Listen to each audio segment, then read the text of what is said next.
last night. Georgia went one stretch where they missed 21 shots in a row on 18 minutes out of the field goal. Well, it was us and them both. You know, I thought, again, you know, we end the game with 7 turnovers. You're not losing many games. You turn it over 7 times. We still gave up 16 offensive rebounds, and you know the guys that are giving them up. They just can't fight and hold their position and go grab balls yet. But I thought overall, the way we shot the ball, the way we moved the ball, you know, I'd like us to have a little more of a post presence. But our post presence may be Isaiah, but he lost his mind today. I don't know what he was thinking, but you know, it was a good effort and one of our better efforts this year. John, can you talk a little bit about Derek Willis's journey? I'm thinking back to last year when he's kind of a shell of himself to where he is now. Yeah, I'm really proud of him, and you know, he is you know, rebounding the ball, getting better defensively, still not there. But this team believes in him, and he believes in himself more. It's just, you know, it's everybody, because of what's happened here, I keep saying this, he's like on a normal path. His path is like the normal path. And everybody's like, wow, he's still here. What? You know, and I'm just happy for him. You know, if Dom hadn't been hurt, you'd probably have 2 of those guys. I thought Charles Matthews was outstanding today. And it's not because he made shots. It's because he came up with balls and blocked shots. He did some good stuff. Happy for him, too. Questions?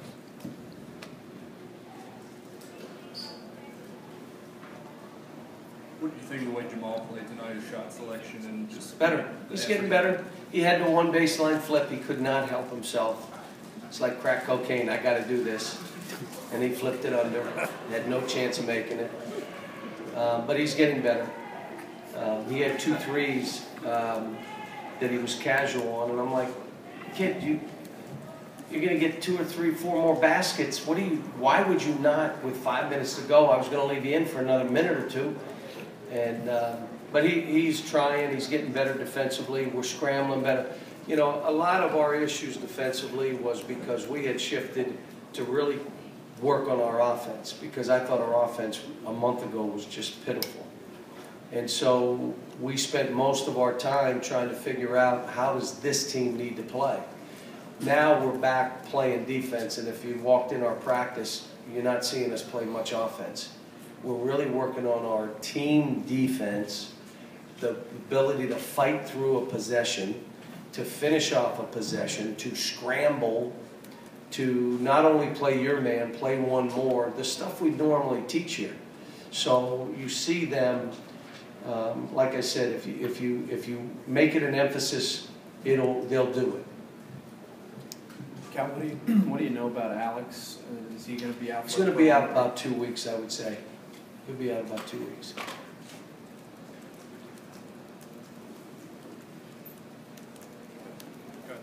John, Yeah, you guys put up a great defensive effort, turning Georgia over as many times as you did. Talk about how the defense was able to contribute to the offense.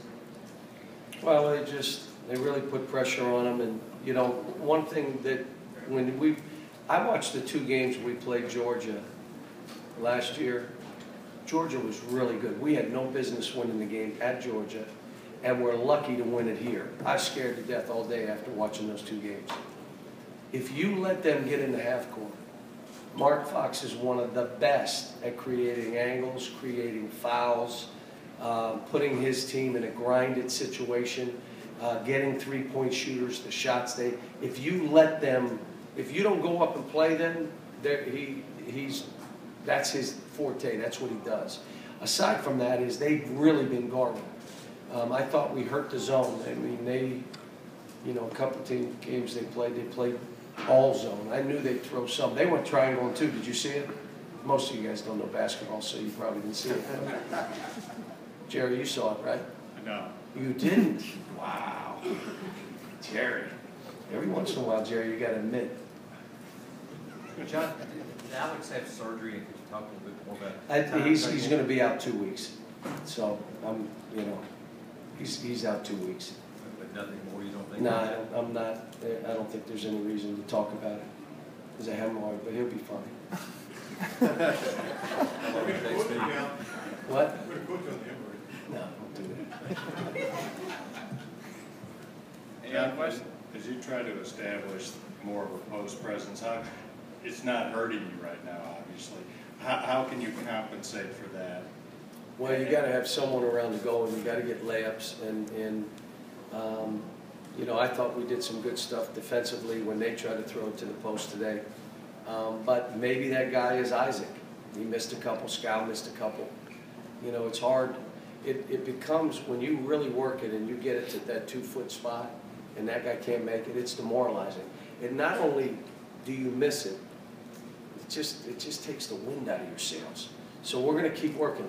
Look, all we've done with this team is continue to not only teach team, but individually. These guys have been doing that breakfast club themselves probably 3-4 days a week.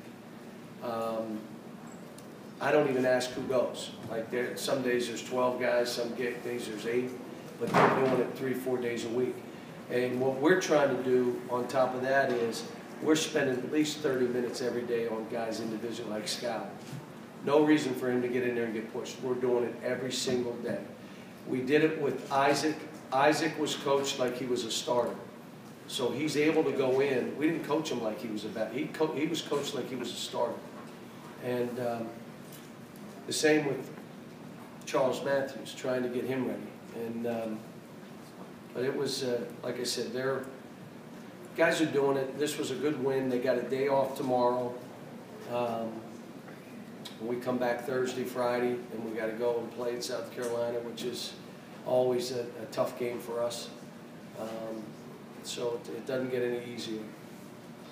John, you mentioned the defensive work you've done in practice. Since Knoxville, do you think you've seen more resolve in this team? Again, we got to help them as coaches. These are young kids. First of all, you got to teach them what it means winning plays and losing plays. And we have to do it every day in practice. We just keep doing it. But you also defensively, aside from individuals getting broken down, our team defense stunk. And we got away from it. I mean, it stunk in the second half at Kansas. It was awful. So we got back to the basics of let us do our job and teach what we're supposed to teach, team defense. And these guys respond. So a lot of times with us, and I say it all the time, it comes back to me. It comes back to me. It's, you know, if I'm not doing what I'm supposed to. When you have young teams, it's easy when you have veteran teams. I can blame them. You've been here 3 years. You should know. When you have all these young guys, it's hard to blame them now. Got time for one more. All right.